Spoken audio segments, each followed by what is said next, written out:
Thanks so much for being here. I understand Kathy is unwell and William is away, and so we're reaching way down into the bench, and we've got me. So much. Who do we have online with us today? Claire Jacobson. Claire is with us. I see Commissioner Nunez. And let's see who else is here.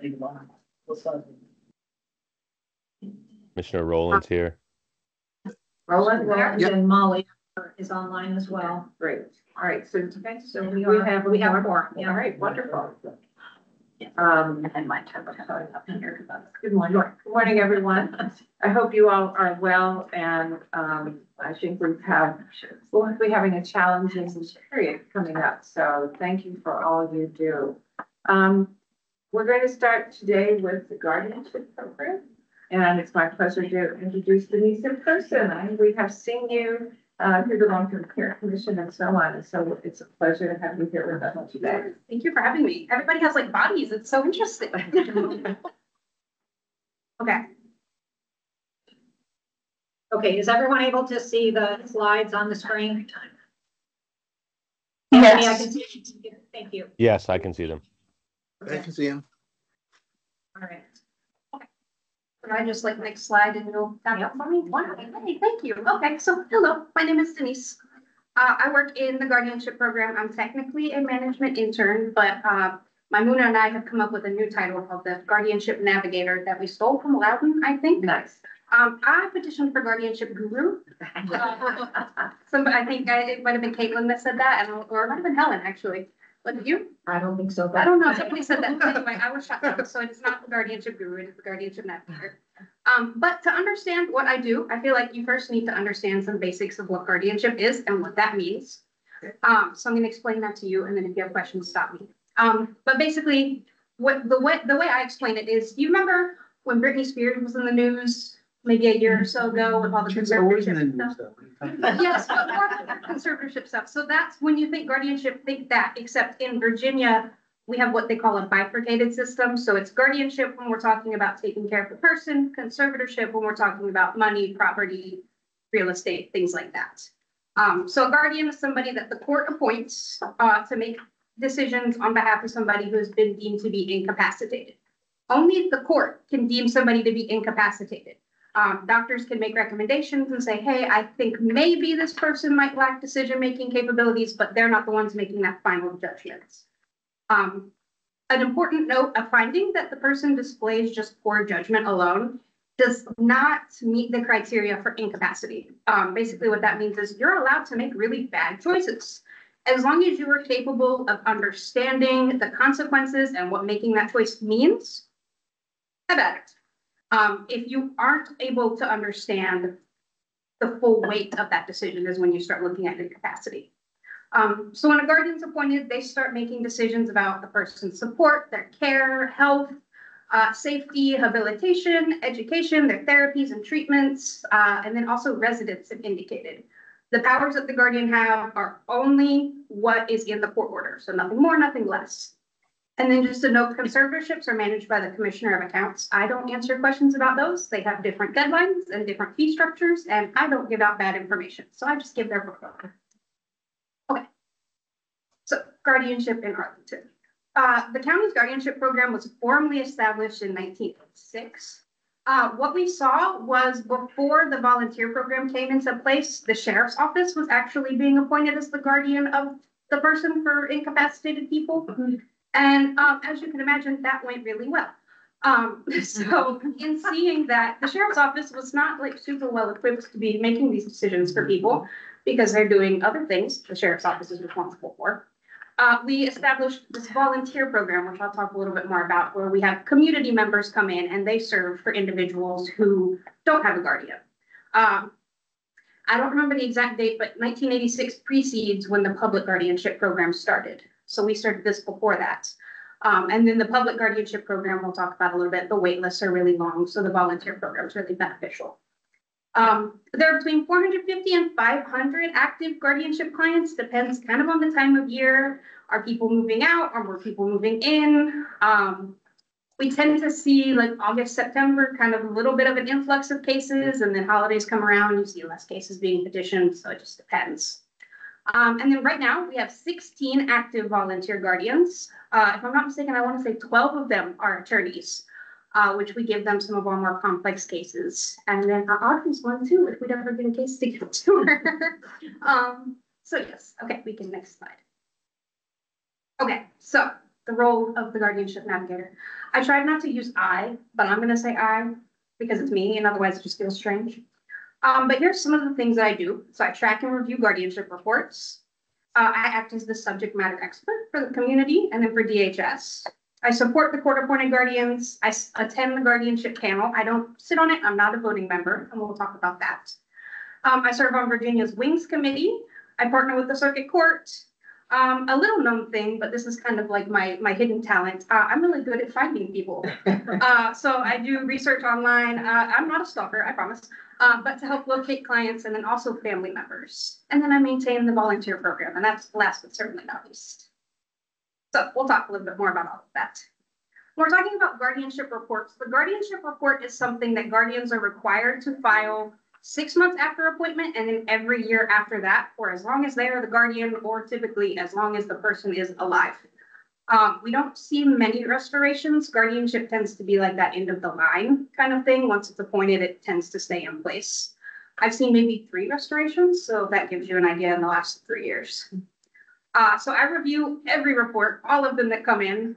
I read them, make sure they're complete, they have all the details. The big things we're looking for are indications of abuse, neglect, or exploitation. Is the person receiving regular medical care? That's, I think, question 3 or 4. Like, list all of the doctors and services this person has seen. And if they say NA, I go, ooh, no. And then I'm allowed to call and get further details. So making sure they're getting care. Sometimes guardians don't know how to report instances of abuse, neglect, or exploitation. So they'll say things like, you know, I wish the care in my facility was better. And that makes me go, oh, what's wrong with the care? And that was actually an instance where we talked further and ended up reporting to APS in Fairfax County because the care was like, she was finding him with scratches and like dried blood on his face and things like that. So that's a note there. I also, when we're looking at what services are you receiving, are you accessing, or is the guardian accessing all of the services that the person qualifies for? So if you tell me I'm having issues paying for their medical bills, okay, are you obtaining Medicaid? Is your Medicare, like, are you on the right Medicare plan? Those kinds of things. Are you obtaining SNAP benefits and so forth? So I can make appropriate referrals from that. And then I track them in the statewide monitoring system. I send out reminder letters, which we'll talk about a little bit more. I follow up via phone call. Sometimes people change addresses and then they don't tell me, which is okay. And the mail bounces back. So I have to call them and ask where they are so I can send them their reminders. And then follow up on those that aren't reporting in a timely manner. Next slide. Okay. I think when we talk about being a subject matter expert, the big thing when I first started almost 3 years ago, which was crazy to me, is I really wanted there to be kind of a friendly face for the program. Guardianship is scary and overwhelming and very legal. Like understanding the legalese of the process is very difficult. So I wanted to be somebody that was able to explain in English, like layman's terms, what was happening in the process. So this is a public facing position. People can call me. They do very frequently. I support guardians that have already been appointed in obtaining those services like we talked about, but I also appoint people who think, maybe I need to be a guardian. Maybe we need to start making decisions for like my mom, my stepdad, whoever. So I can kind of walk them through that process. I've had a few instances where people call me and go, I think I need a guardian. To which I go, no, if you are calling me, you do not need a guardian. However, we can look at, can we find an attorney to be your POA? Is maybe one of your children ready to be your POA? Let's talk about that less restrictive fee. Another big thing is our clients with limited English proficiency. The report form is only in English. In order to be translated, it has to go through, I believe, the Office of the Executive Secretary at the Supreme Court, and they're not big on doing that. Also, if you translate that document into another language, I'm going to get responses in another language. And I speak English, not fluently, but I speak English. So if you hand me a report in Spanish, that's going to be a problem. So what we do is I have these clients call me. We use the interpretation, the phone service, make an appointment. We come in and then we use that interpreter to fill out the report together. So then they're understanding what the report is saying and what's being asked of them. Because what I was finding was 9 times out of 10, if those reports were incomplete, it was a client that didn't understand what it was asking. So that really helped with delinquency, with like the general quality of the reports, and also helps to ensure that those people are getting care, because our LEP clients are also the ones that maybe are going to be less aware of what services are available, just because of the accessibility of some of the material. And then for the department as a whole, I consult with caseworkers, case managers from across the department, behavioral health, developmental services, aging and disability, all over the place. I follow all the legislative changes. Erica helps me with that. I don't know if she knows it, but she does. So because she follows it closely and sends me updates, just to make sure that I know what kind of legislative changes are coming up, so that I know how to best inform guardians. A big one was the visitation requirement that changed, so making sure that everybody was aware of that. We also can meet ahead of guardianship panel. So the panel is there for consultation and also a voting process. But if you don't necessarily want to go that route first, you can run your case by me, and I can tell you, you probably would benefit from going through panel, or, well, have you tried this other less restrictive needs first? That's always the first case. And then I've also met with caseworkers and clients together when they're having issues with their report. If they're trying to go through that guardianship process, I maintain a list of all the attorneys and also legal services in Arlington, so that I can provide those to clients so they have a starting point. I don't offer legal advice. That's my big thing. It's always, none of this is legal advice. You do what you're going to do. Here are your resources. Okay, some of this, it feels kind of repetitive. This is really the big one, supporting these guardians. What made the biggest difference in looking at compliance with our reports were reminder letters. If you have something due once a year, what are the odds that you remember it? I mean, they make my dentist appointment 6 months ahead of time, because I'm not going to remember to do it. So the reminder letters are a big thing. They go the month before the report is due, and they are individualized. I have figured out how to go in Word, and it will generate, dear guardian, this is in response to clients. Your annual report for the period, and then it says your start date, your end date is due this exact date. Reminds them of the filing fee. We always forget the filing fee. There's a $5 filing fee. Gives them my address, my contact information, and then it comes with a copy of the report and also links the report online, because some people like to type in the PDF. As the person reading them, I like it when you type in the PDF, but you know, I'll decipher your handwriting. It's okay. Denise, I'm sorry to interrupt you, but is this just for the volunteer guardians or for all guardians? This is all guardians. Okay. Yeah, we'll get to the volunteers. It's a lot of stuff. We've talked about the making appropriate referrals. We were just designated as a benefits enrollment center. So working with Rachel to be able to work on those benefits checkups, because I have realized that that's something that really benefit our clients.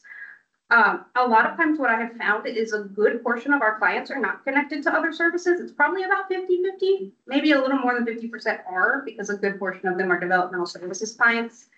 But in many instances, this is the first interaction with county services they have. So when I ask, like, you know, oh, do you have a county case manager, caseworker? And they go, well, no.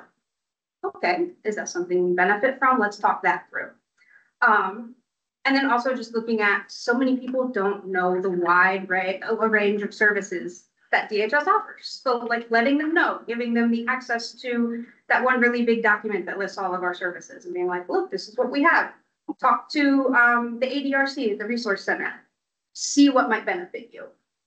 And then the mandated reporter, that's very important. So if I have any instance, like any inkling at all that there's any abuse, neglect, or exploitation, I have to report it. A note for there, though, if the client lives outside of Arlington and the case hasn't been transferred, I have to make that referral to the appropriate jurisdiction. So if I get the report and it says they're in Fairfax, I then have to liaise with Fairfax and call Fairfax APS. So, next slide. Okay, the guardianship panel. This one, it's important. This is more of an internal process. So people from the outside aren't going to really come in and be part of the guardianship panel, but I feel like it's an important piece. It's a multidisciplinary group. We have members from all across from different parts of the Department of Human Services and then the county attorney's office as well.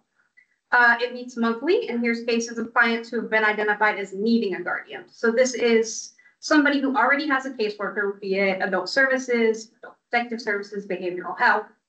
We have said, okay, there's a capacity assessment that says this person lacks capacity, would benefit from an alternative decision maker.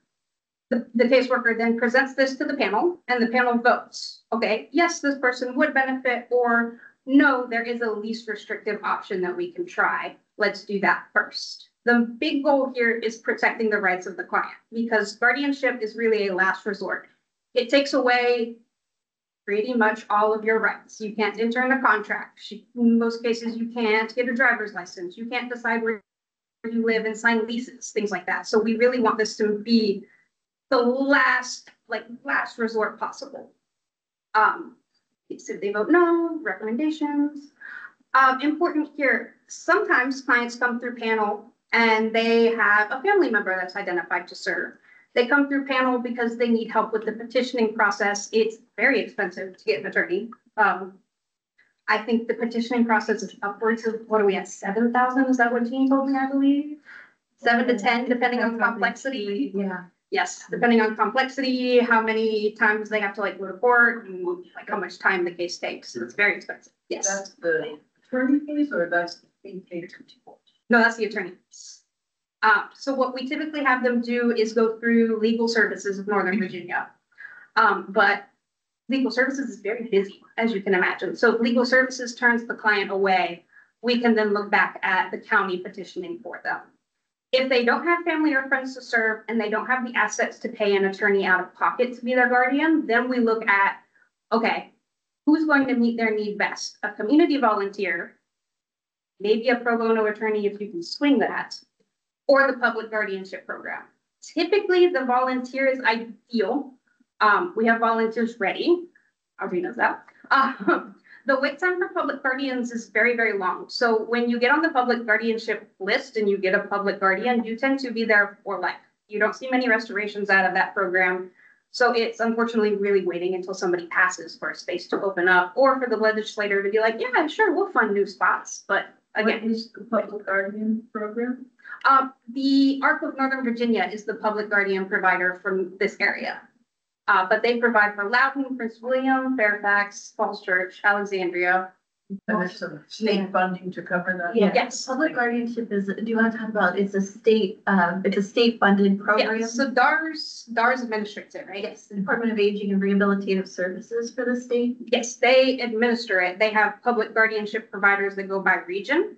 Some regions have more than one. I would say that those are the lucky regions. We just have the ARC, and because Northern Virginia is large and dense, that one provider for such a big area doesn't bode very well. I think the last time I inquired, the wait list was like 3 to 5 years. So the state funds it and allocates a specific number of slots, but the waiting list is very extensive. And in Northern Virginia, it's primarily the ARC, but Bridges also does some limited guardianships in Northern Virginia as well. I do not know. But, and the other thing is that it's the Community Services Board or a mental health program that has to make the referral to the public guardianship program. There are some limited options, but a program like Adult Protective Services, which would really benefit from this program, is not often able to make direct referrals to the program. So, Since they can get mental health to take the case. right, and that's, yes. Yes, but does the person have the capacity to agree to mental health? So there's a lot of complexities with the public guardianship program. It certainly meets a need. It does. What happens while you're on the wait list? Well, You, in some cases, if they're in group homes or facilities, they have ways that they make it work. They get like multiple signers on like vaccines and things, but then if a procedure is needed, that's too much consent. Nobody wants to sign off on that. So then you're looking at like an emergency situation. It really depends on the circumstance. We had one, he was waiting on the public guardianship program here. And then they had been putting off a very important procedure. and they couldn't put it off anymore. And we finally were able to get an attorney that was like, oh, okay, no, I will take that one, and signed off so he could get his procedure, because they had been putting it off because they were okay with having 2 signers to get his flu shot and his COVID vaccine, but not for anesthesia. So it just kind of depends. Some of these cases, which we're seeing an influx of, are really complicated. You're talking like their homes being foreclosed, they owe thousands to their HOA. Maybe there's some like co-occurring mental health issues that aren't super suited for like your average community volunteer.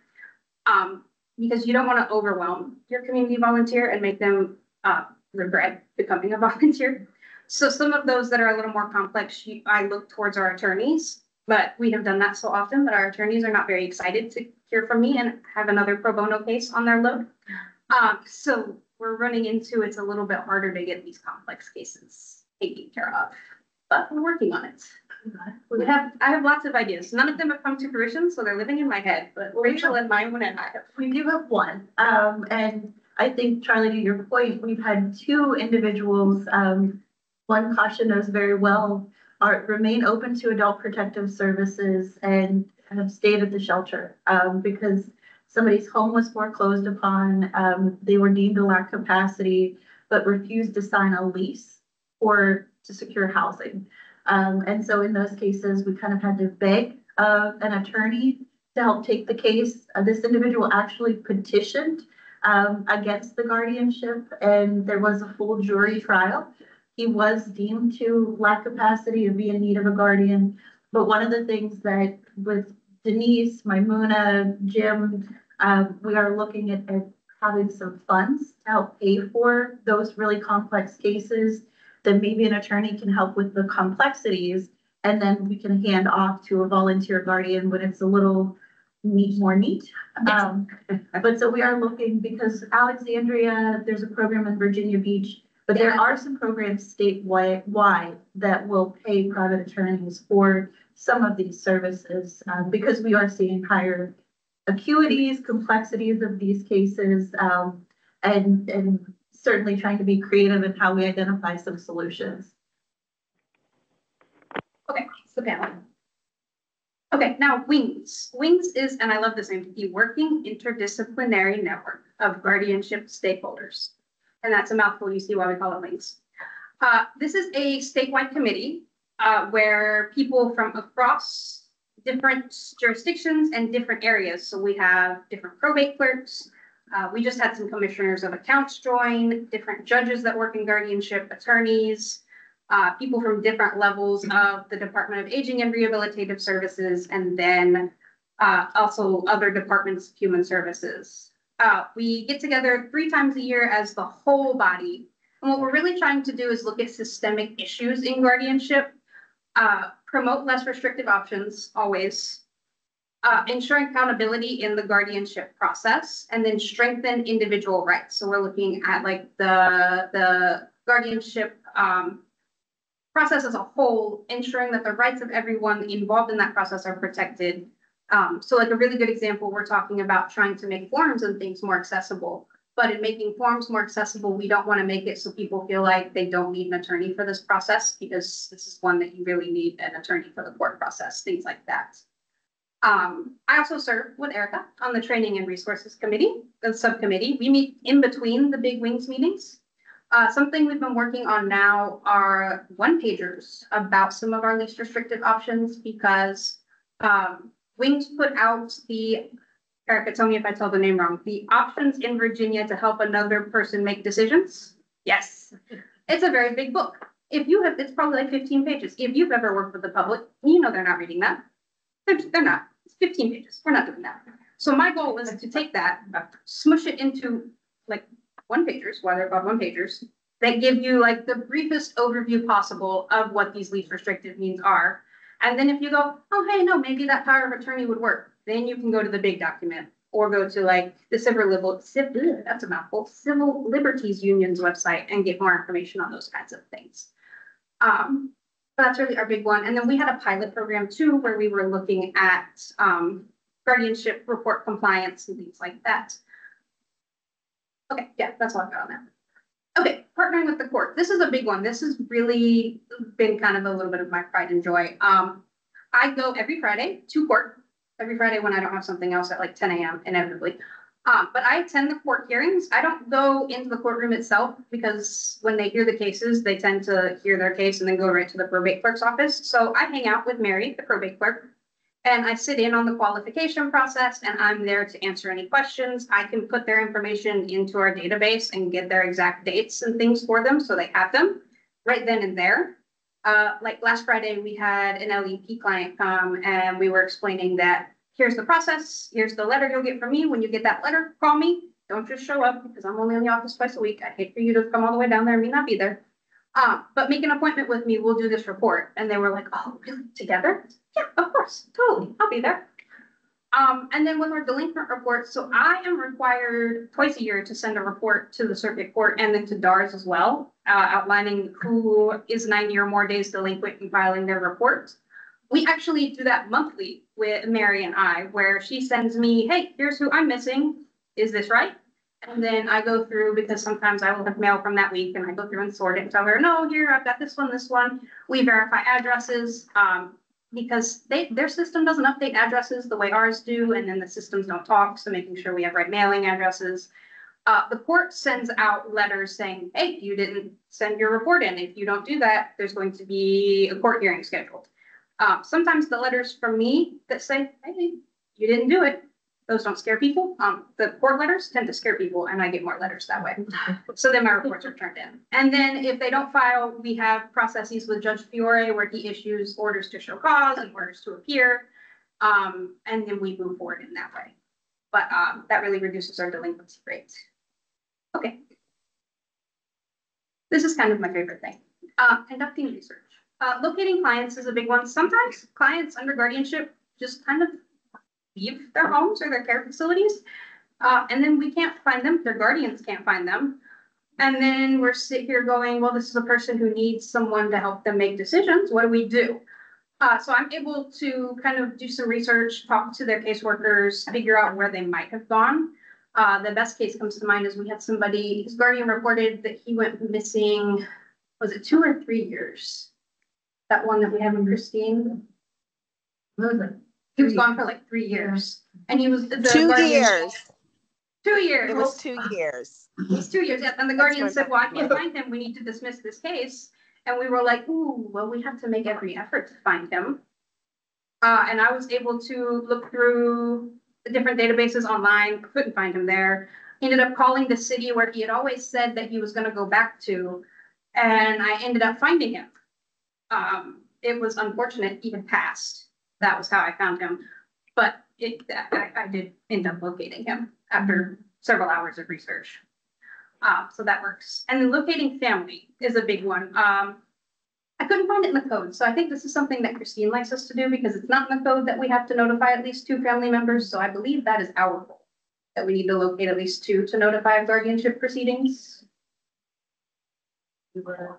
I don't know, but we like to notify when we make proceedings at least 2 family members because that gives those family members the opportunity to step up and say, no, I want to be the guardian. But sometimes if the family member has lost contact, can't remember their family members, we have to then find them. So I can go through census records. I think the 1940 census is the most recent one. So some of our older clients, that's a really easy way to link family members together is they were all in the same household. So I can link family members that way and then look at property records. Obituaries are a really good way. Like if I have found that their father has passed and it listed both of them, I'm like, oh, well, I know that that's their brothers. And then finding phone numbers and addresses and things like that so we can notify them. That takes a good bit of time, but I've been successful in that case. So that's locating them. And then our volunteer program, I think this is one of the most important things that we do. We recruit, train, and then support those volunteers once they've been appointed. What the volunteer guardians are really doing are serving as the guardian for those people who they don't have a family member, they don't have somebody in their life who can take on that role. So the volunteer takes it on. In these circumstances, these are people that you're forming relationships with. if you've seen, some of these pictures are actually from, some of them are stock, but some of them are actually from one of my volunteers that regularly sends me updates of things that she's doing with her clients. Yeah, I'm not gonna read all of that off to you, but it's just, it's a way that these people are getting social interaction because visits are being conducted. And we're making sure that they've got that support in place. They're not just kind of left out on their own with nobody to take care of them. So that's a very important program. If anybody is interested, you can send me an email. My email is on the last slide. And then this is one of, I always like to leave you with like something good, a good story. These are stock images, so like take those with a grain of salt. But we had a volunteer named James, and he was the guardian for this woman named Linda. Linda got seriously ill, and James had gotten a bunch of records from it was a hospital, I think in DC, that had gone out of business. So the records were spotty at best. And it had mentioned that she had a sister. I think her name was Susan. Yeah, Susan. But it didn't have a last name, didn't have a phone number, and these records were decades old. So James emailed me and goes, hey, it says that she has a sister. Do you know anything about that? I went through all our DHS records. We didn't have anything about a sister. Okay, Google is free. So I found her. They had lost touch 30 years ago when Linda was hospitalized one of the first times. And Linda just didn't have the wherewithal to maintain contact at that time. So they hadn't seen each other in a very, very long time. Her sister lived up in Maryland. And we were able to reconnect them. They talked on the phone.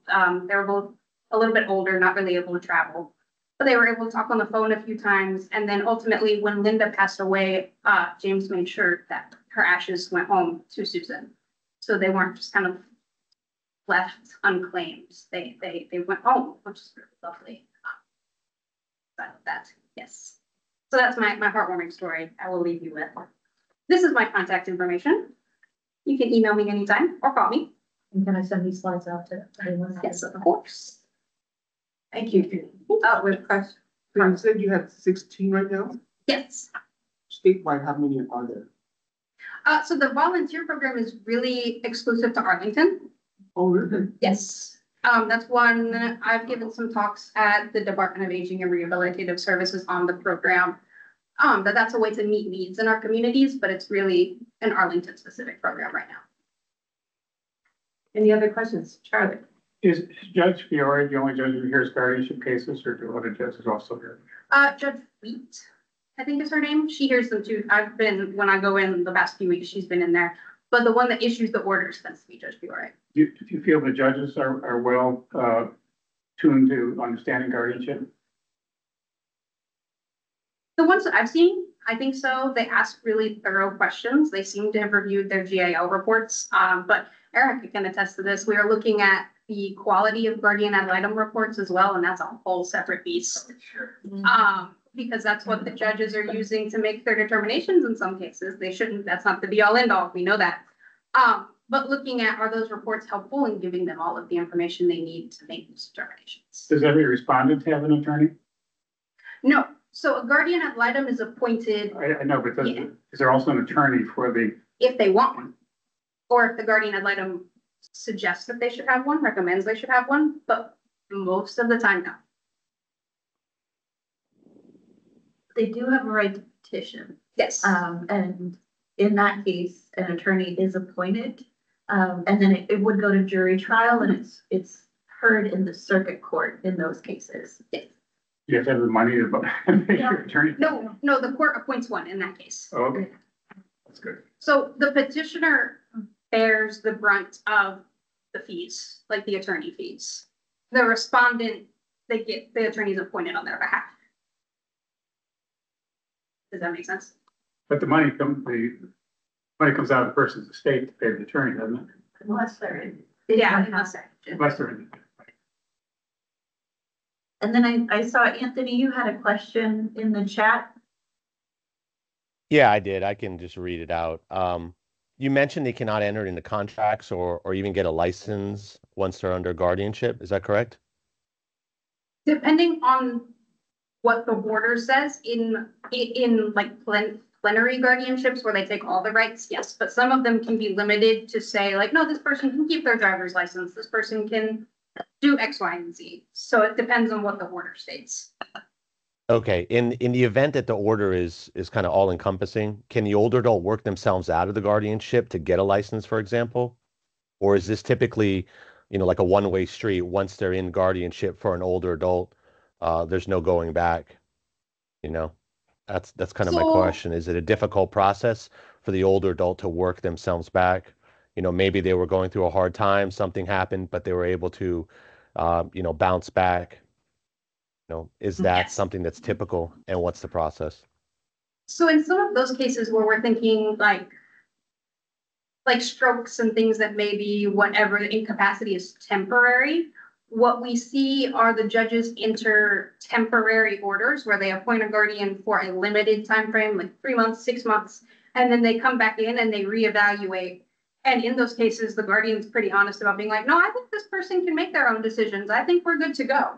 And in that case, they dismiss the guardianship, all the rights are given back. It's just if you needed that support in the interim, it was there and available. If you don't make the improvements expected and you continue to need the guardianship, then they can look at what scope do they put in the permanent fashion. Does that make So sense? a permanent guardianship there's no reverting from it. Is that correct, the way I'm stating No, that? you can revert from it. So there was a new piece of legislation that said that annual review hearings are now required. So there's at least one, depending on whether they waive them or not. And Erica, catch me if I'm getting it wrong. But they come in a year or so after the guardianship has been appointed and kind of evaluate, is this still appropriate? Do we need to give some rights back? Do we need to maybe make it a little more strict? That just kind of lets them reevaluate and see where the person stands after that. How So much if how at much that year weight is mark put they're like, no, on? things have like super duper improved, we can give rights back, we can look at a restoration. You can also at any point in time petition for a review or a restoration on your own behalf.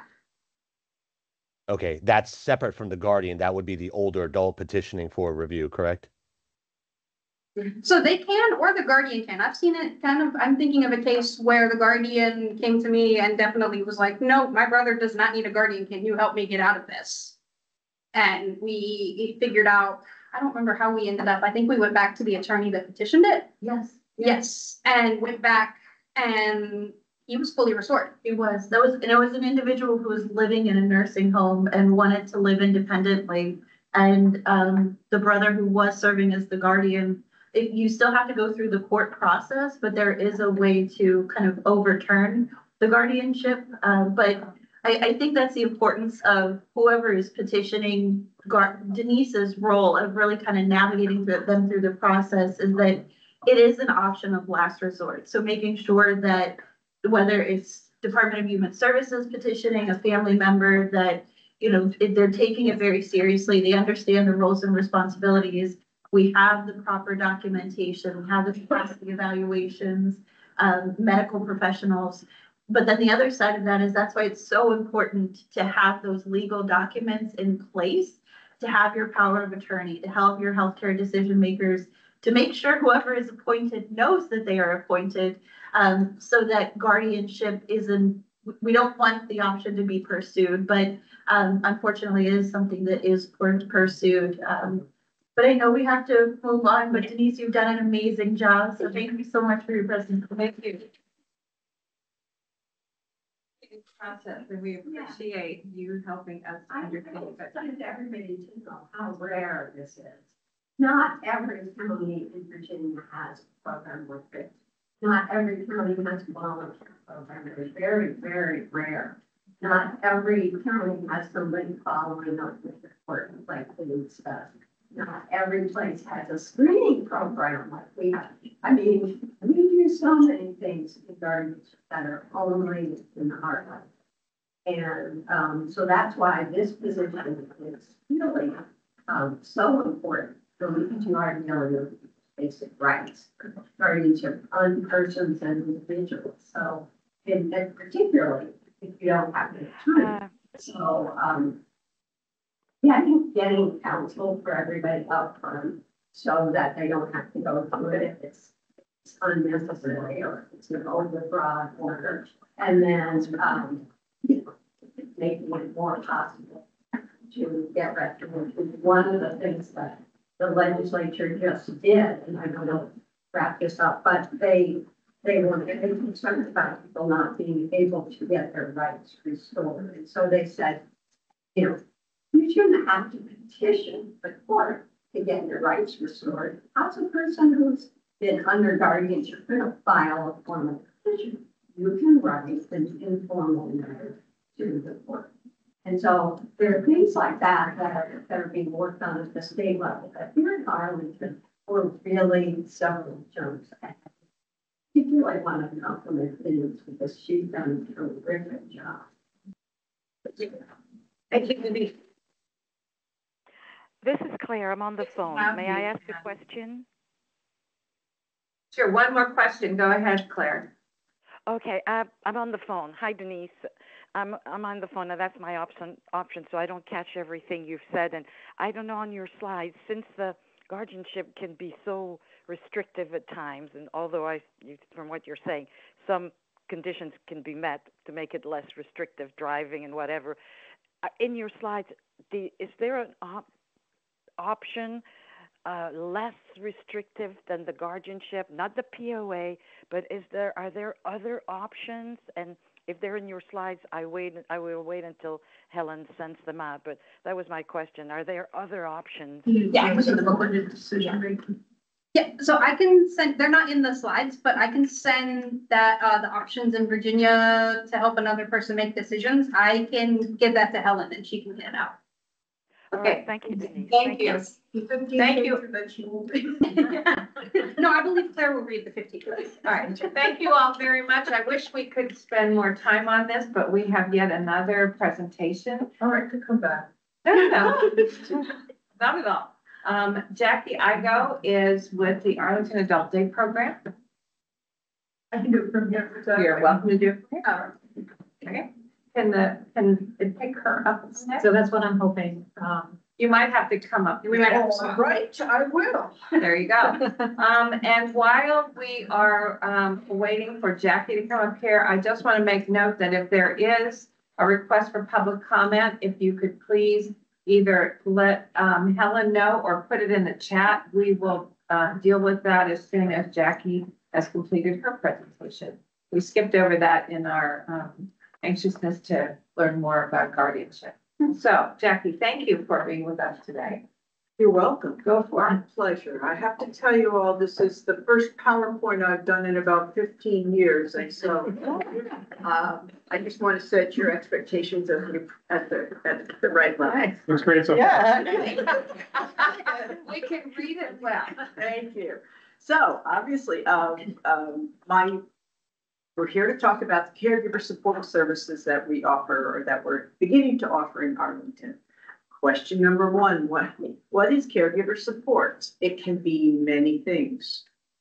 Education, advocacy, counseling, engagement, just bringing people together, performing outreach, providing resources, helping people access the information and the resources they need. So it's lots of hands, lots of different activities going on. Next,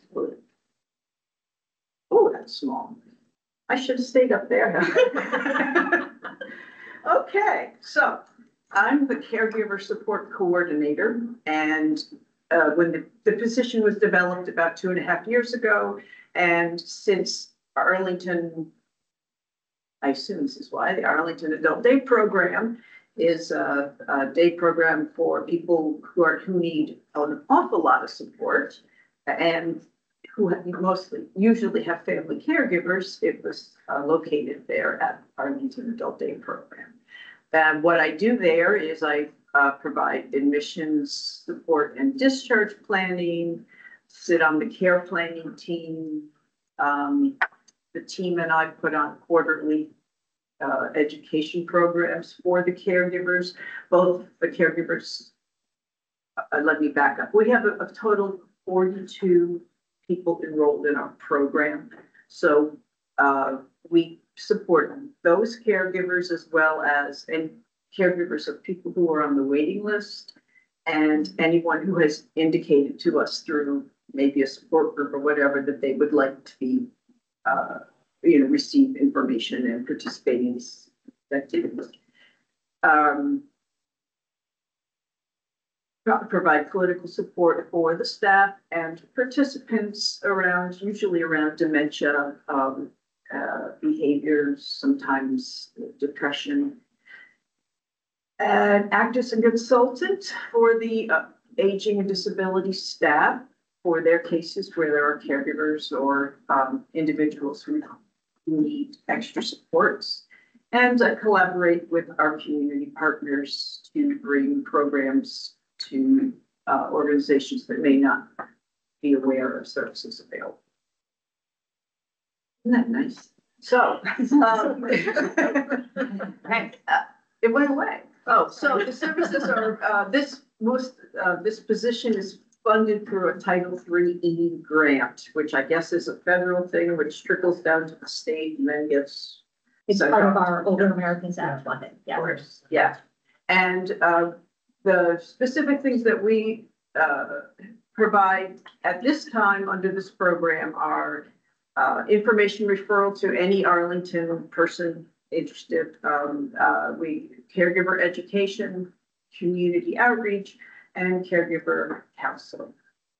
Yeah, those are my areas right now. So information and referral. People, what do they call about? They're looking for support groups. They're looking for day programs or in-home services. A lot of people need information about the CCC Plus Medicaid waiver program. We know what that is? Okay. Transportation for their loved ones. Housing issues for people with dementia are pretty significant. They're looking for financial assistance to pay for care and very frequently respite care.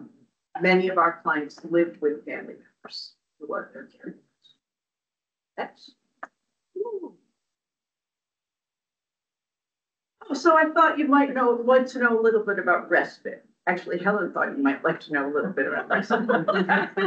And so everybody who calls looking for respite over on the left-hand side of this big slide, they may be looking for different things. Some are looking for help during the day. Some are looking for some place for their loved one to go. Some people are looking for a live-in I had one couple, all they wanted was to go out for date night once in a while. And they were looking for somebody who'd be willing to come in the evening for a few hours. It's harder than you think to find someone. So in many cases, it's emergency care because the person has become ill or their network, someone in the network has there's now something has fallen through and there's a gap in the care. And a lot of people would love to have residential care for their loved ones so that they could have a vacation. And these are the paying for respite is an issue. There are some people in Arlington who are able to afford to pay the going rate for care, but I'm not sure how long that's going to last because care is quite expensive. So I thought I'd identify 3 programs, and the first being the Virginia Lifespan Respite Program, which is again funded. I think it starts with the Older Americans Act and the state DARS administers this program. Basically, if you are domiciled in Virginia and you have a diagnosis, then you're taking care of someone who has a diagnosis that they need a caregiver. You are entitled you can apply for a grant of $595. It's an annual grant, and it's something. It used to be $400, so it's higher. So basically, a caregiver, if you hire someone, and you have to hire your own caregiver and pay that person, and then submit the paperwork to the state, and they will reimburse. It's an option for some people. For some, they don't have the luxury of waiting 45 days to be reimbursed. but, it's there. It's interesting, if you, hire an individual, you could hire your cousin to come and do it, but there's a limit on how much you can pay that person. You pay them only $20 an hour. If you hire, I thought this was interesting. I don't mean to point out any weaknesses or flaws, but I have to be me. They will only allow you to pay $30 an hour to an agency, and I cannot think of an agency that in Northern Virginia that accepts $30 an hour. So I paid $1,000 a week. I beg your pardon. I paid $1,000 a week. Oh, okay, well, then ARSH, National Caregiver Respite Network, is everyone refers you to them. I have found that they're more of a clearinghouse than a provider. And one thing that they will do is if you have like an organization that is interested in providing support for respite, they will help you train your volunteers, and they'll show you how to set up a system, which I thought was really great. But usually you got to do that ahead of time. Hilarity for Charity is the best secret out there. It's an organization that was founded by, I always forget the guy's name, but it'll come to me. Pardon me? Seth Rogen. Yeah, Seth Rogen and his wife. Seth Rogen was a writer for Saturday Night Live. He's a stand-up. He's done a few movies, quite a few, I guess. But he and his wife were caring for her mother, and he became aware that there were very few resources for younger adults caring for their parents. And so they know a lot of people in show business who have money.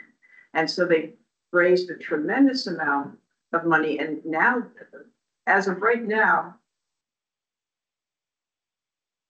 they have two different types of grants. One is you can get 20 hours of care, 20 or 25 hours of care over a week over 6 months. That's one of the grants. And the other is like a block grant. So you can take like a vacation or something. We had a client who was able to go away for a week, and her husband was cared for in a nursing facility, paid not a dime. The beauty of this is they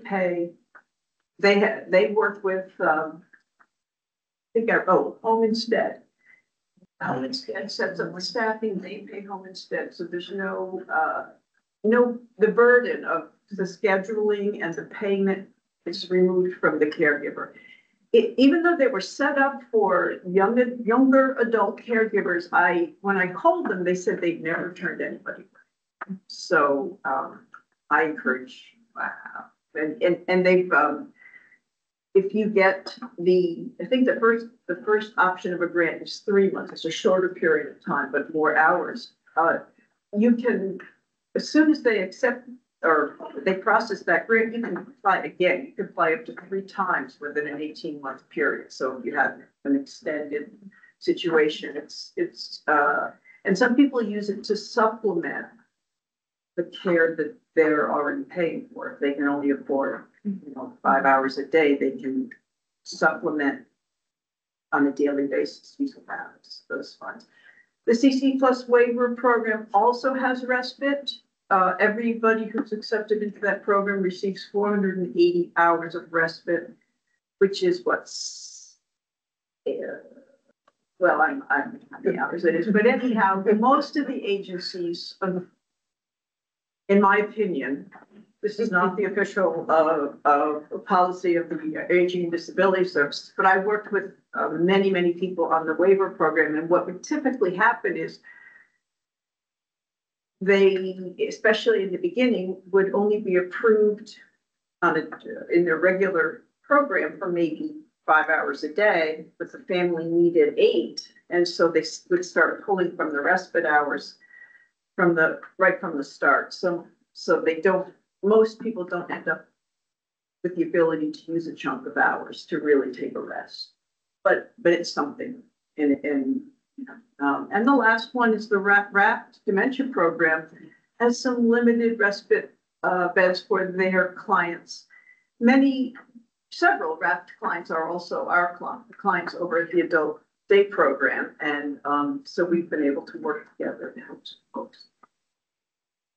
The importance of respite is that when you're a caregiver, it's a 24-hour-a-day job, and getting some maintaining your mental health is important. I wish there was more out there, but yeah. Okay, that's another nice one. So, caregiver education. We've been doing quarterly educational programs at the. I apologize, this is a little small, but Helen's going to say her slides. We've since December of 23, in December 23, we did a caregiver self-care program. In March, we did a great program with Loretta Bainey to using Legos to enhance communication between a person with dementia and their caregiver. And we learned so much about our clients in doing that. One client who really never expresses anything about herself, she built a church. And then she explained that it was the church where she and her husband had been married. And it just opened up a whole new side of her that we hadn't seen before. And she did it. Her daughter couldn't come. She sent her aide. And she was able to open up like that to the aide through the artwork. It's wonderful. Let's see. And then tomorrow we're doing a caregiver coffee hour, and we're doing a hands-on training for all things toileting. And we run Caring for You, Caring for Me, which is a program developed through the Rosalynn Carter Foundation. We ran that it was in 24, not 23, sorry, January 24th through April 24th. And we had planned to start one at Culpeper Garden in October 1st. And we didn't have adequate, they thought they would have a tremendous response. But it didn't quite come off. Everybody sort of wanted it at a different time, and some people wanted it remote. So we'll work on that. We will, because we want to do it. We were going to combine the assisted living and the independent living. Okay. So we're getting there.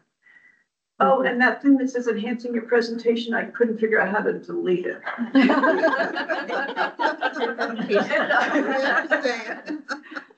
Okay, so caregiver counseling is a specific service. It's where it's an hour or more of one-to-one with a caregiver on any variety of issues.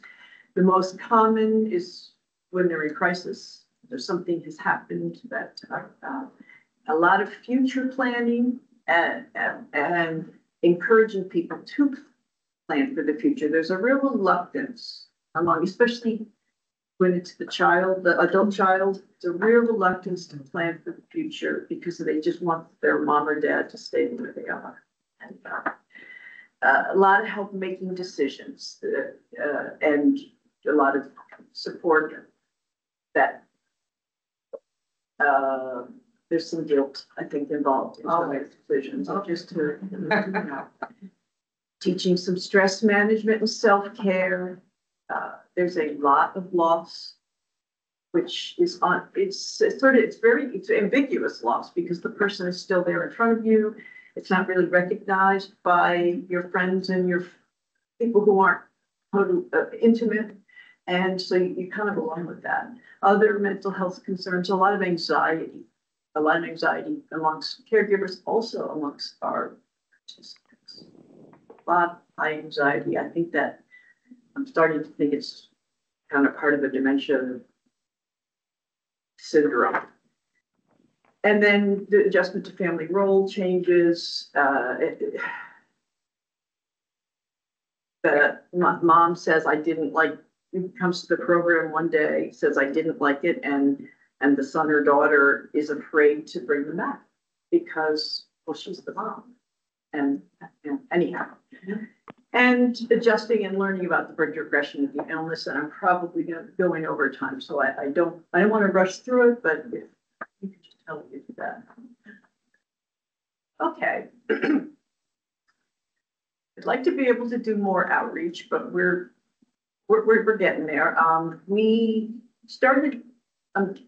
joined with the Central Library to support their memory cafe, which they had started maybe 4 years ago, but the person who started it was retiring, and so a new person came on, and we partnered with Bridget, and we do a twice-a-month memory cafe, which is basically it's an hour and a half where we invite caregivers and to come with their care partner, the person they're caring for a social and recreational experience. And the Adult Day program has really done a wonderful thing, is they've made available a recreation specialist every week for this program.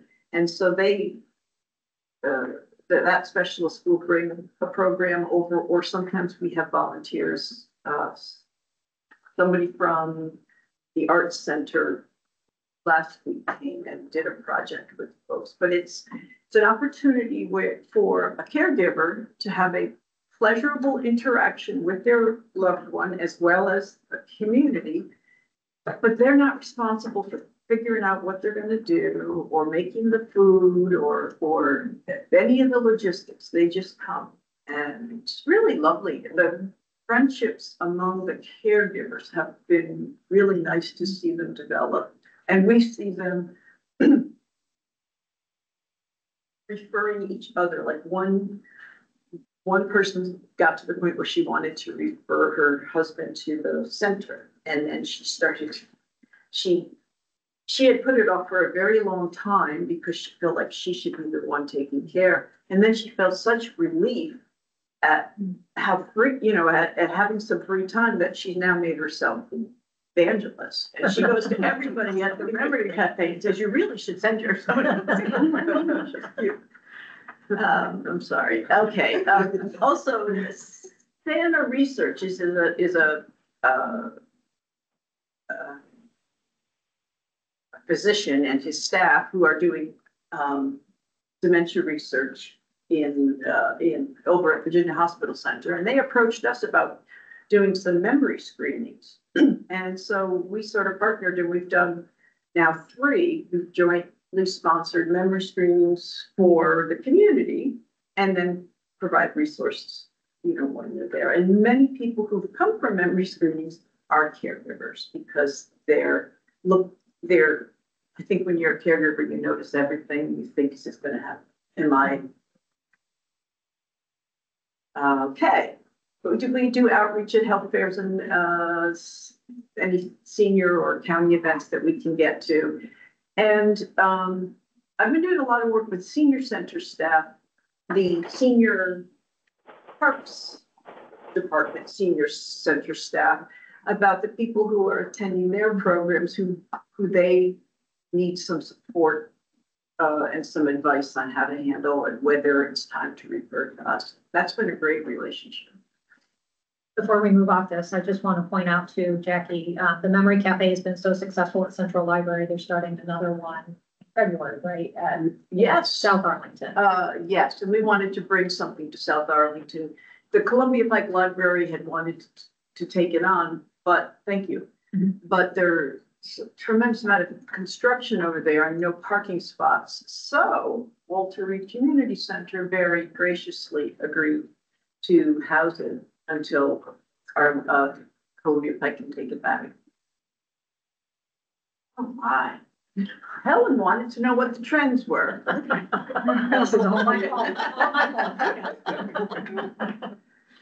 Depends on the day, but financial concerns are always, everybody who comes in, it's a financial concern. We at Arlington Adult Day program offer a very affordable, comparatively low daily rate, and for 80% of the people who come in, it's a lot. And and as the illness progresses, so somebody may come in at 2 days a week and they're paying $99 a day. And they say, oh yeah, we can do that. We can do that. But the illness progresses or the employer says, oh no, I want you back at work 5 days a week. And all of us, and the person needs to come 5 days and then it's $500 a week. So it's a sacrifice. Many families are helping their loved ones with the cost, but Arlington does a real good job. And you know me, I don't compliment without, what's it called, gratuitously. Really good job supporting the program financially and its participants. We also accept Medicaid, so that helps too. Okay. Trends, the difficulties of managing the multiple demands on caregivers. I think as caregivers, there's a lot of caregiver stuff in the news. If you go on AARP, it's all over there. It's a popular topic, and sometimes I think caregivers are hearing this stuff and they're saying, "Yeah, this is hard," So I think there's a little more talk about it. We're seeing more young adult caregivers. And there's also more talk about supporting young adult caregivers. And so hopefully that support will come about. People are having to go back to work or the demands of telework are increasing. Employers have become less tolerant of inattentiveness or taking breaks. And so I'm getting a lot of calls about I have to go back to work or I've been teleworking for 2 years, but my employer is really having. What are we going to do? So that, because right after COVID, we saw fewer people wanting to do the care outside the home because they wanted to protect their loved ones. So that's sort of changing. So difficulty finding and keeping an aide. And this is both for the $40 an hour aides and the Medicaid aides. There aren't that many people who want to do this work, I guess. And it used to be that if I had a case, I called 3 agencies, all 3 agencies would be like, I'll take it. And now it's not that way. They'll say, well, look, I'll look for somebody and see, I'll get back to you. And they may or may not. So it's hard on the caregivers to set these things up. Okay, what is it, anything? I hear a lot about technology. And the older caregivers are not finding it. And a tremendous amount of funds are going into technology for caregivers. And I think we'll catch up eventually. But we're still trying to, we've got quite I think most people who are 80 and up, maybe 85 and up, they're just not feeling these apps. I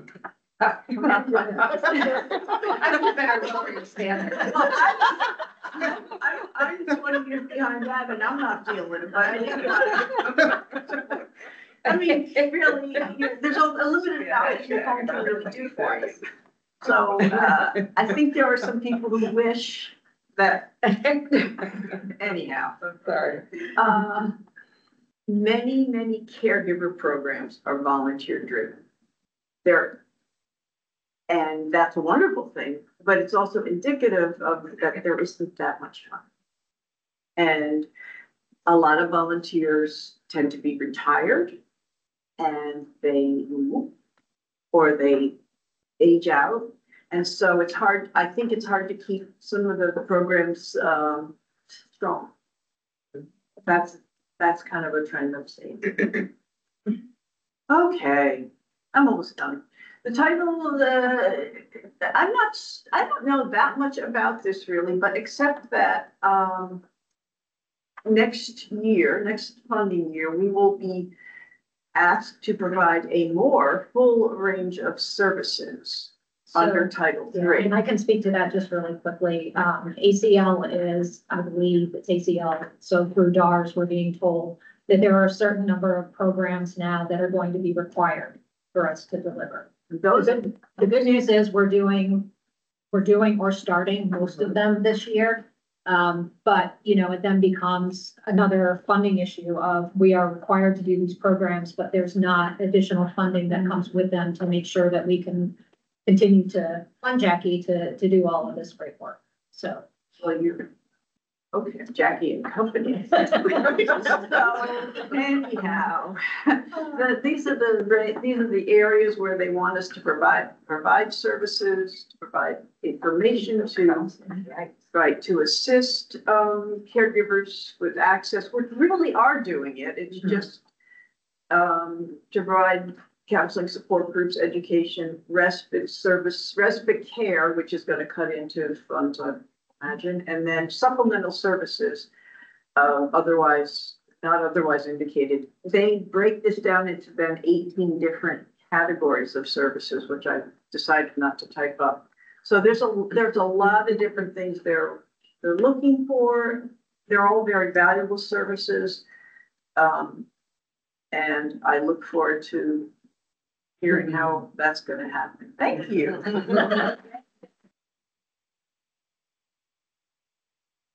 We have time for one or two questions. Heidi, go for it. Excuse me, but do you offer your services to Arlington County Citizens Association by presenting at any of their meetings? Wouldn't that be terrific?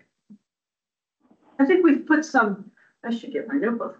I think we've put some, no is the answer. Oh, okay. But that's a very wonderful idea. Because there's a lot of young people and senior citizens in our neighborhoods that are looking for your type of services, but they don't know where to look for your services.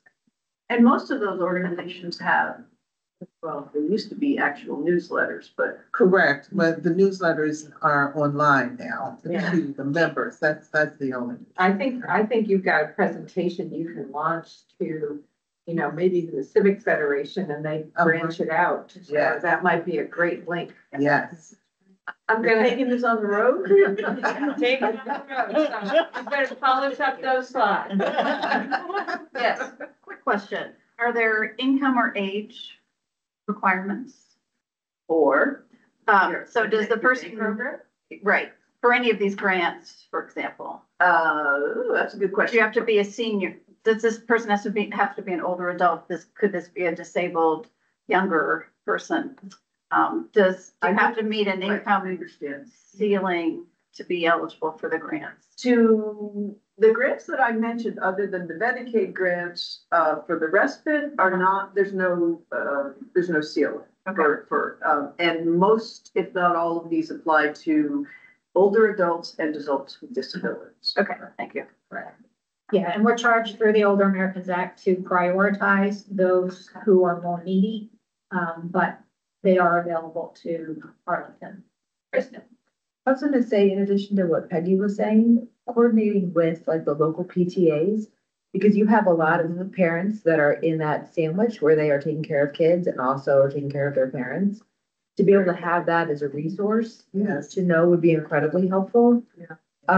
Go ahead. No, go ahead. You And then the other question was, in that sort of marketing conversation about caregiver support, having that be billed through Medicare and Medicaid, to be able to let parents or like caregivers know that you can get those services and not have it to be like out of pocket. Right. There's a lot of sort of, I would push that just because it's so expensive. I would add that some of the faith communities would also be extremely interested. I Yes. know that Yeah. a person who used to be on the commission, Deborah Cox, does a monthly program. Over at Max. Yeah. Yeah. Yes. Yeah, we usually present there once a year. Yeah, she does a great job. Mhm.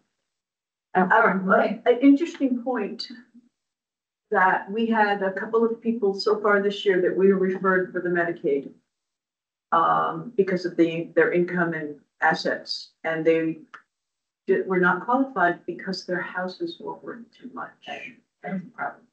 Yeah, being house poor is pretty. Yeah. So I Is there believe it's, something that can be done about that? it's a Virginia Medicaid rule. It's at $595,000, I think, something, don't quote me on that exact, but around $600,000. If your house is valued over that, then you do not qualify, that you're disqualified from your Medicaid application, which feels unfair. Yeah. But I guess the Medicaid, on the other hand, you could say, well, do a reverse mortgage. But that disadvantages people who are living in a neighborhood that has become, when I bought my house, I've worked with people who spent $30,000 on their Sears and Roebuck house, and now all the houses around them are $1 million. And they then have to pay their property taxes, and they've got this huge,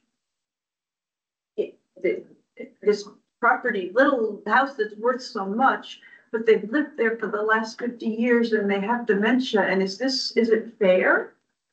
Right, okay, we're not gonna debate that. I am gonna cut you off because my job is to make sure we change the classes and. Yeah, okay. So, why don't we drop, Jackie's email in the chat in case anyone has any follow-up questions, and we're going to move on. Thank you, dear. Can we Thank have you. the slide? Yeah. I will send the slides out as part of the follow-up, and that has Jackie's email. Yep. Thank you, Jackie. Thank you, Jackie. I think there were things on each slide that I went, oh my, and my history's longer ago. So thank you all, and thank you so much for what you do every day. National Caregivers. Yay, yay, thank you. Okay, all right. All right, we're going to hop along. Do we have any requests for public comment today? Is there anything in the chat that we should have noted? Not, we are going to move along, and the exciting thing next is the approval of the October meeting minutes. So I presume we all have read those. Is there a motion to approve the minutes? Audrey, second. Okay, any discussion on the minutes? Michael seconded. All right, are the minutes, let's approve them as read. Yes? Yes. Okay, any nays? Any abstentions? Okay, moving on. We are ready for staff reports. Okay, wonderful. Helen. So big thank you to Linda for stepping in as our substitute chair today. I really appreciate it. Last minute fill in, definitely much appreciated. So I have just a few quick things. So first of all, Medicare open enrollment is in full swing. The team has been out in the community doing workshops, also responding to phone calls and email requests for assistance. What I'm hearing from Michelle, her staff, the volunteers, is that the volume this year is much higher than what we've seen in previous years. I think there are a lot of changes to the Medicare costs, and so people are calling in, they want to evaluate their programs. So just a big shout out to the entire team. It has been a very busy season for them. They still have a couple more weeks to go. The season ends on December 7th. So Charlie, Michelle, anyone else online who is doing this work, thank you for what you do. If there's chocolate that we can provide or anything else, just let me know. Yeah, we definitely appreciate it. And then if anyone, still wants to reach out to the team, really the best way to get a hold of them is either by calling 703-228-1725 or emailing medicarehelp@arlingtonva.us. Both the email and the voicemail box is monitored daily, and they will get back to you. So that's the open enrollment. Our new shoppers loop started on November 4th. And we now have, I think, well over 100 people registered for the service between the 5 independent living residences. But as with every new contract, every new service, right, it doesn't always start smoothly. So, and especially at Culpeper Garden. So we've had a couple challenges, but we are hoping that now they will settle down. You know, we've had conversations also with the vendor. So, but I have scheduled a town hall at Culpeper Garden for Wednesday, December 4th at 11 a.m. If anybody wants to join me in talking to the residents, hearing their experiences with the new shoppers loop, please just let me know. I would definitely welcome any participation, any support. I'll be here. Audrey. Okay, so also on upcoming events, so a small group of us met on October 25th to discuss the 2025 Community Engagement Forum. We had a really great conversation about you know, sort of the theme and how we want the event to run this year. We have settled on a theme of safe at home. And that can encompass any topic, whether it be financial safety, whether it be like home modifications, in-home care. Right now, the plan is we will have a panel discussion prior to the breakout rooms. So there's a few more details to work out. I have tentatively scheduled the next meeting for Thursday, December 19th. And invited those of us that were at the original meeting, but if anybody wants to join in the conversation, definitely would welcome a few more folks being part of the planning team. Excuse me, so panel instead of a keynote? Yes, yes. And so the recruitment process continues for our both the Aging and Disability Resource Center supervisor as well as the Human Services clinician. That has been vacant. So I will keep you posted as soon as I'm able to make announcements about either or both positions. And then finally, last month we had a presentation from one of the deputy county attorneys, Adrian Fine, about FOIA and conflict of interest. There were a few follow-up questions, and I did get a very detailed email back from her. But I do have a couple of highlights that I can share with you. So just to clarify, so anytime three or more commissioners, I can't even say it, commissioners gather to discuss commission business, it is considered a meeting and it needs to be available to the public. So we need to notice the meeting, put it on our calendar events, you know, and make sure the public knows about it. For many of the committees, right, they are comprised of both commissioners and other folks that attend, right? So, and we certainly encourage and welcome anybody to participate in those committees. But for the purpose of defining quorum, only the appointed commissioners are the members of that committee, right? So we have members and then we have participants, okay?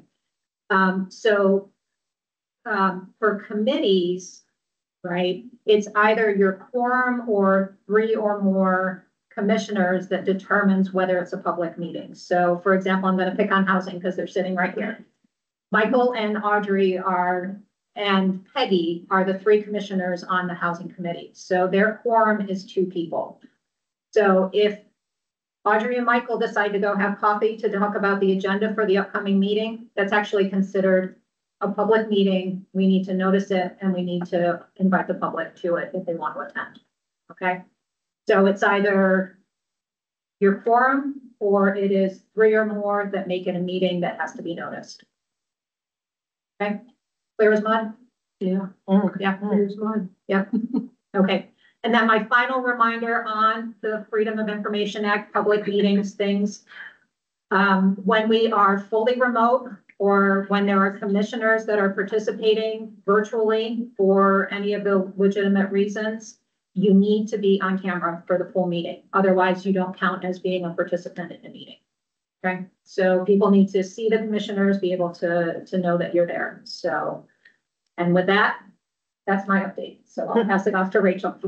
Thank you, Helen. Good morning again, everyone. Happy early Thanksgiving.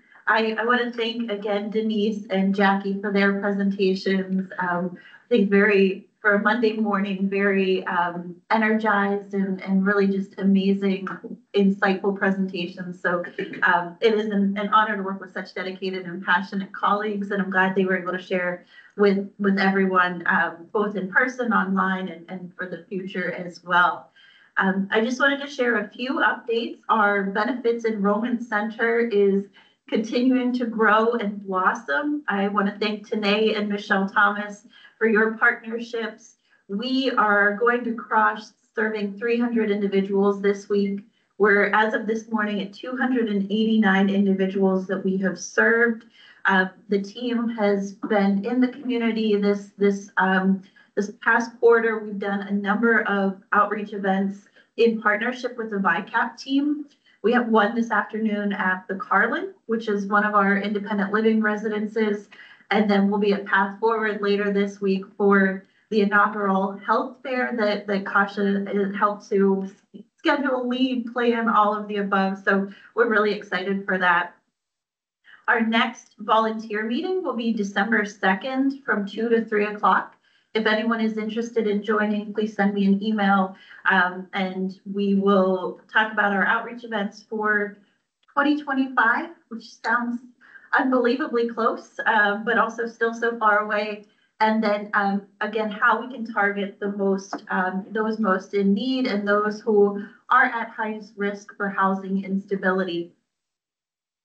Wanted to just provide a few updates on some of the trainings that we as a department have been doing. All staff in DHS have completed a challenging racism training. This is a 3-part training that that's about 9 hours in total. We have all completed these trainings, and it just again helps us to live our values, our mission, and our vision for the department, that we center race in all things that we do. Another training that all staff have completed is called trauma-informed care. And what that means is that we recognize that anyone who is coming to receive services, that we're going out to reach, our staff, one another, has experienced trauma that can look different for different people. But I'm part of the steering committee, and one of the trainings is actually now open to the public. So as part of the follow-up, we'll share the link. If you are interested in completing this training, it is really helpful and beneficial. And it's pretty brief, but there's a lot of information that is covered. And again, it's just recognizing that everyone experiences trauma. It could be different.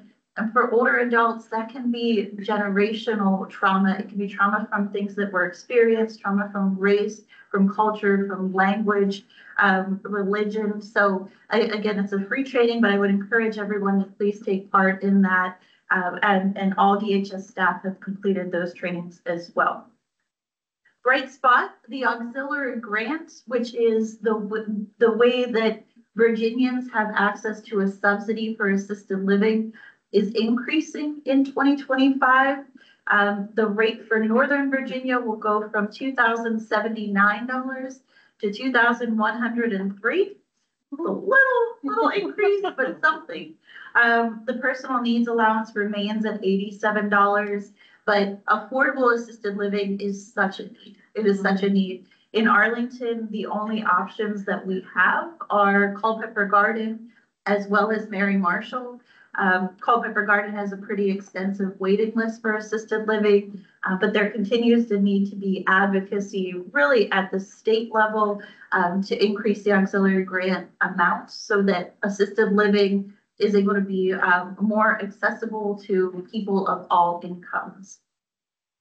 I think those are the big things. I'll share, keeping it brief, but I know Jim has a few updates. He's not on the agenda, but I do want to pivot to Jim for a few additional updates. Good morning, commissioners and attendees. Thank you for just giving me a few minutes to just give some brief updates. One piece of appropriately timed news that we have is that at the board meeting on Saturday, I'm happy to share that a new FTE was approved and created as part of the guardianship efforts. So I'm working with Rachel and Joanne and the rest of the HR staff to get a new position in place for guardianship coordination. This is a permanent, locally funded position. There's no grant funded associated, so it is all locally funded. It's all ours. And we are working on the HR actions now to get that in place. So once we get that completed, we'll get it out for recruitment, and then hopefully we can get the position filled permanently, sometime in the late winter or very, very early spring, is my hope. So stay tuned for that as we go through that process.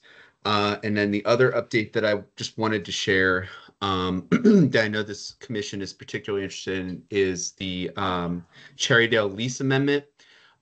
There were some delays in that going to the board, mainly due to there is another action related to Cherrydale that needs to go to the board, and the board and the CMO both agreed, the county manager's office, sorry, I'm acronym heavy, agreed that they wanted these two actions to go to the board at the same time. So that's why they're going at the December meeting.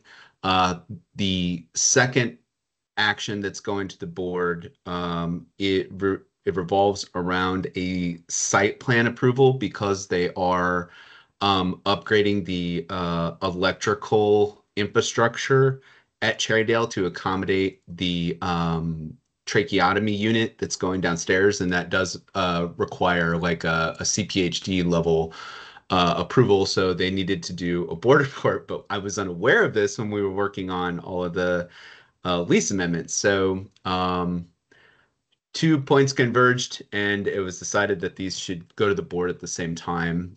So I apologize for the delay, but it will go to the board in December, and we will continue to move forward from there.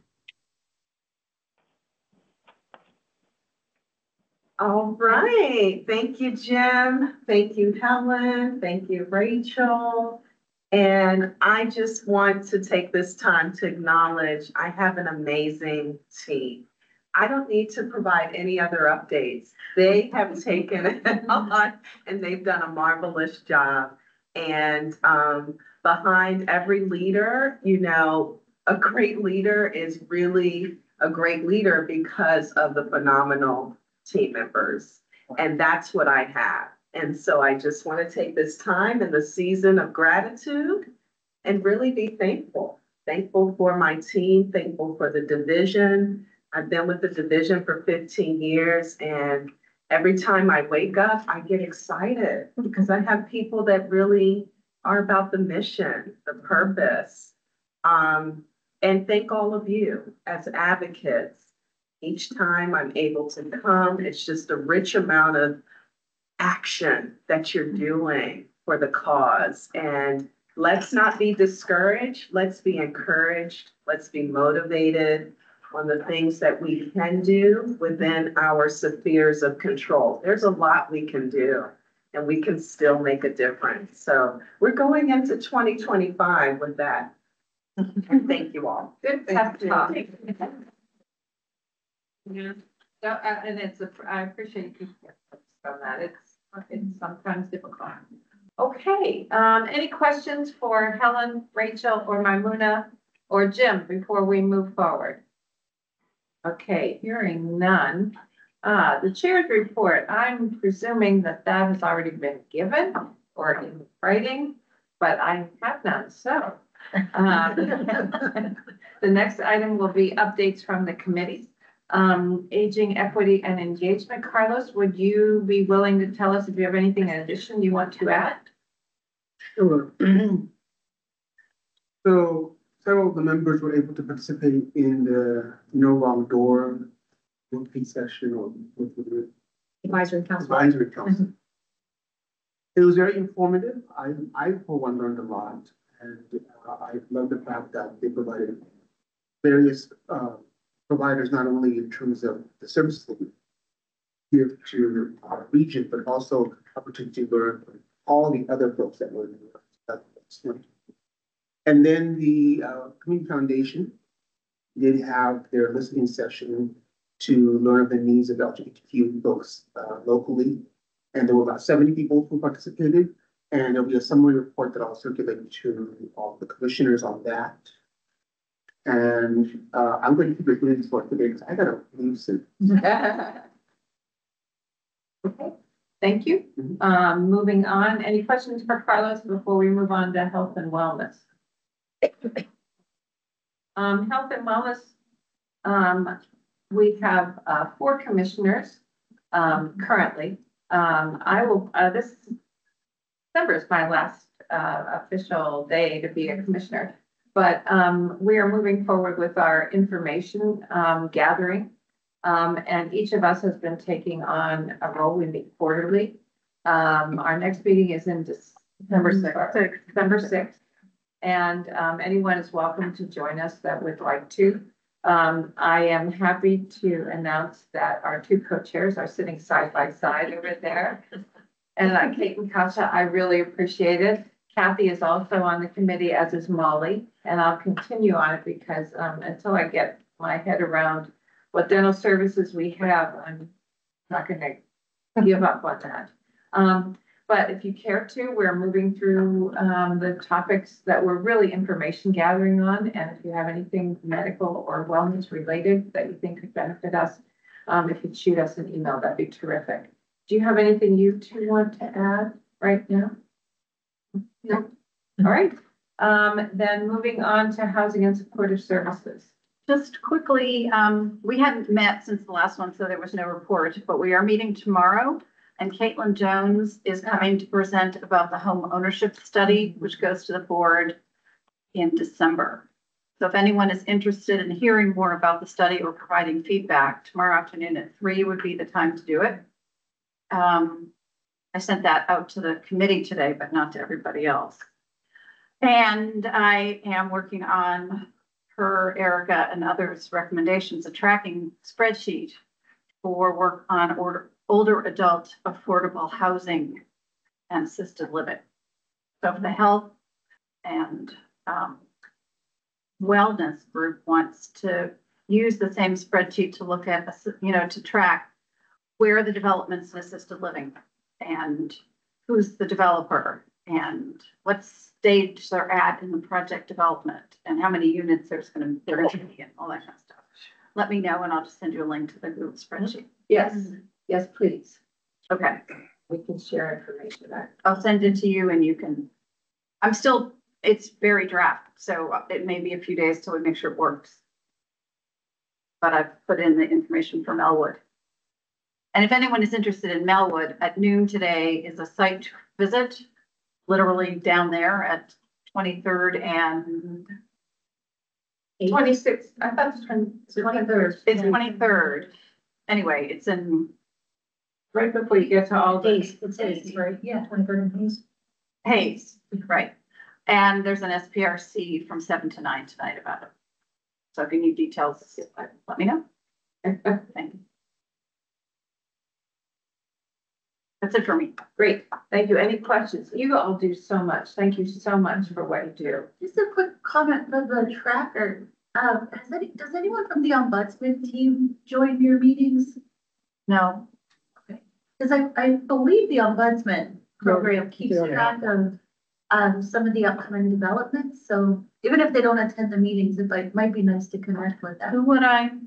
So just, Audrey, you might recall at the long-term care committee, we have Campton, Doran, or Carl Varner, and Helen can do the connection. Right. They attend still. So do they track housing in general or just? More like long-term care. Long-term care. So the long-term care committee may or may not need to participate, but we're not tracking things like Melwood anywhere else as far as I can tell. Not even at the housing commission? That's a good question. I'll ask. You would know that. Alice would know that. Okay.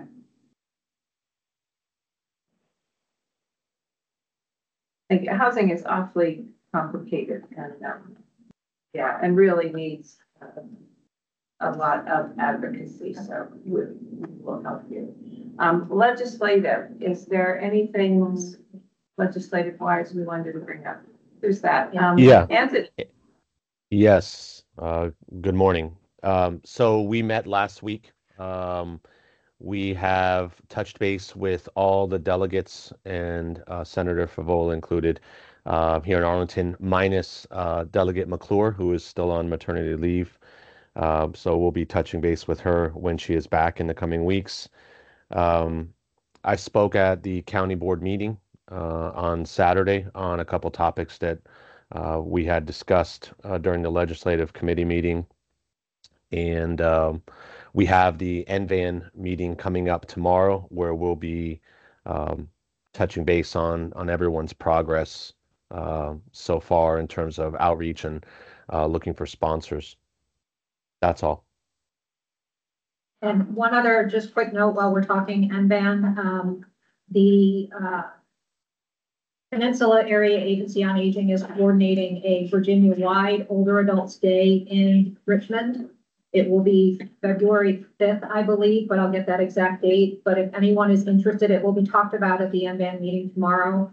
If anyone's interested in participating in that, they're starting the coordination process now. So Peninsula and the agencies on aging in Richmond have done this for a few years, and it's been very successful. They go down, they meet with their local delegates, and then they have a meeting with the governor, attorney general, lieutenant governor, before they end for the day. Who would normally go down to that? I happen to have a place where I can stay in Richmond these days.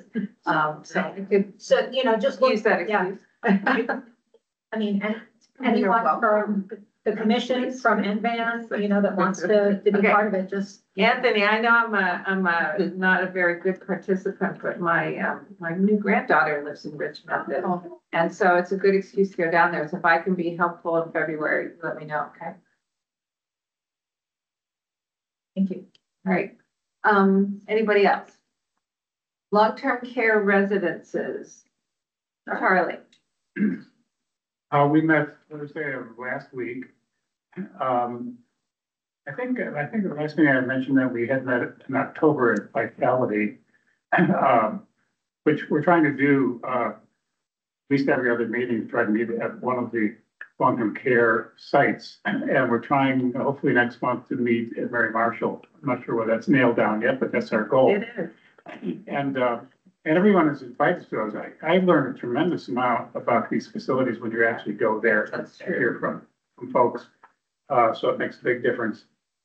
We had at our meeting this month, we had a presentation from Camden Doran, the long-term care ombudsman in our Northern Virginia region, which was, very informative.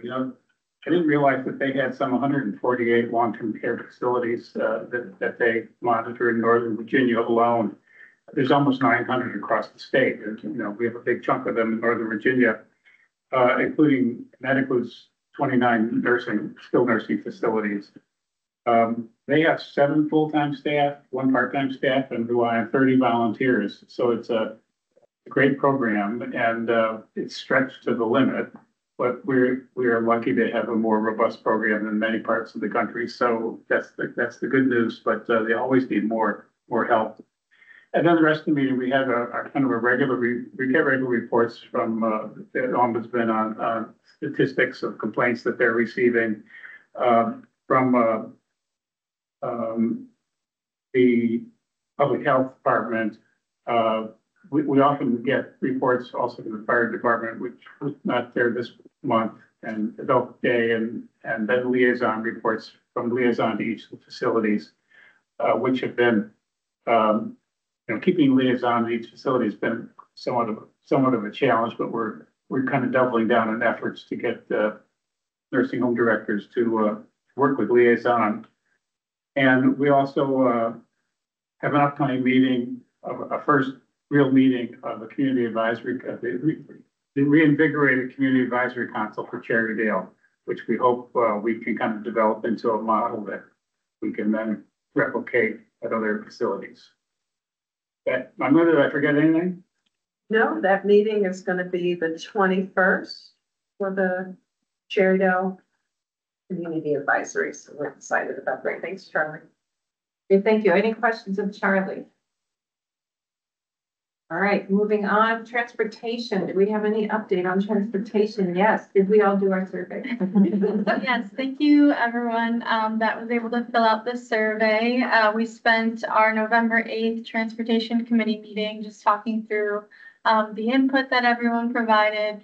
And I think, it was not surprising that it aligned well with our age-friendly task force, goals around equity, safety, reliability, things of that nature. So I'll be sending those notes over to the advisory group for Arlington's transportation future. And so the next meeting with that advisory group, and those are open obviously to the public as well. So feel free to join, but that's on December 11th. And so I'm eager to see what the other commissions and committees that are in that advisory group were thinking of, and can share back any updates from that after in our next meeting. And then also just some other sort of updates and things. I have the privilege of going to the Aging Connecticut Summit tomorrow. So I'm flying to Connecticut, and all the it's a statewide network, and the area agencies on aging are getting together, and there are different panel discussions and things like that. So they're talking about transportation and housing and all different topics. So again, I'll sort of share any resources or learnings or things that might be helpful for us coming out of that. And then in February, I'll be going to the American Society on Aging Conference, which this year is about combating ageism. So that might be something of interest to you. I don't know if anyone is a member here, but similarly, I'll share back any findings from that. And then our next transportation committee meeting will be in January because we do every other month. So that'll be in the information too that Helen sends out. But that's it. Great, thank you. Thank you for being eyes and ears in different programs. We really appreciate that. And hopefully you have a couple copies of the age-friendly plan.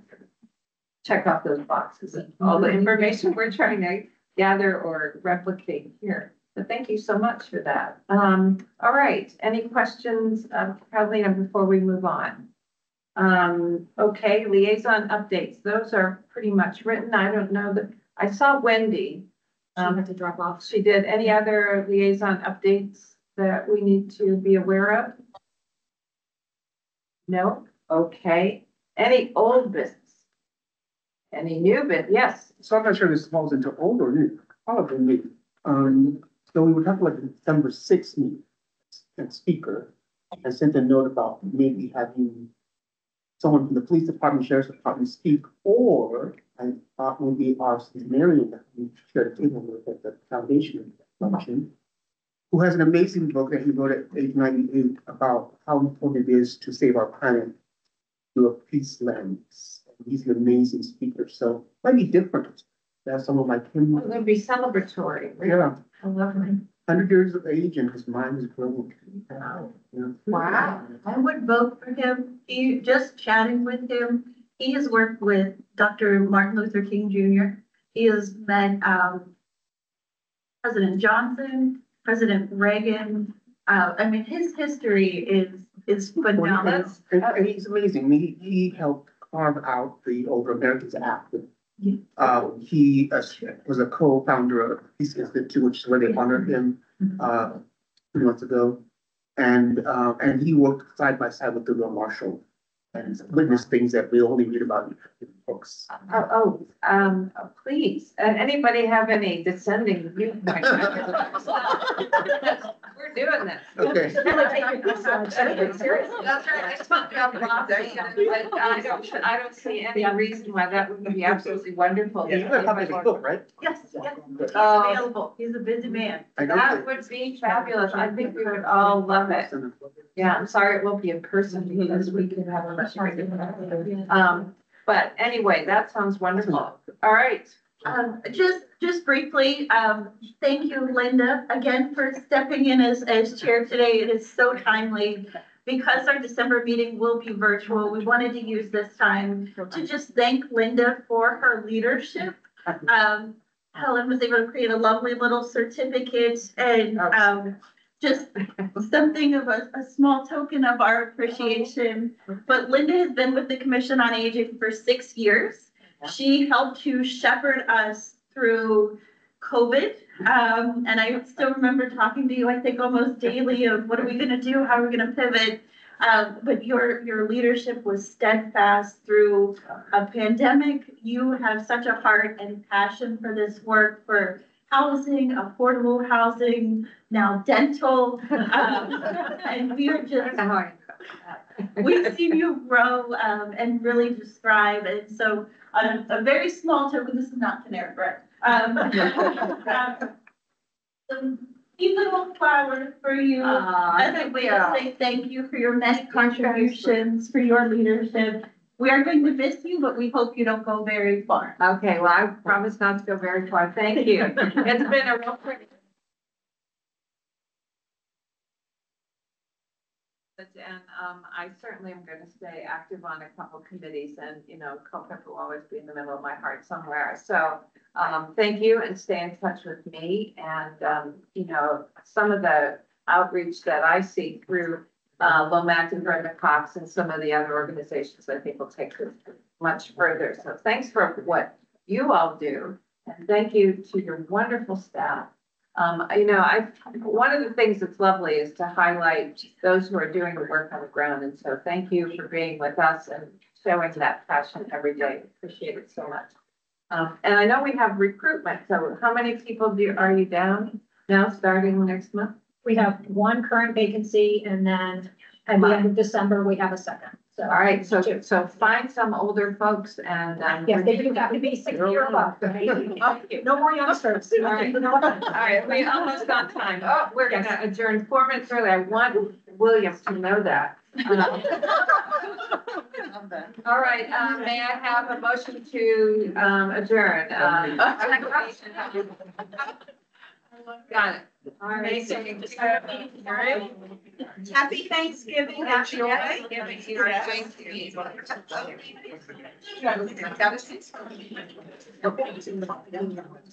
There's lots of them.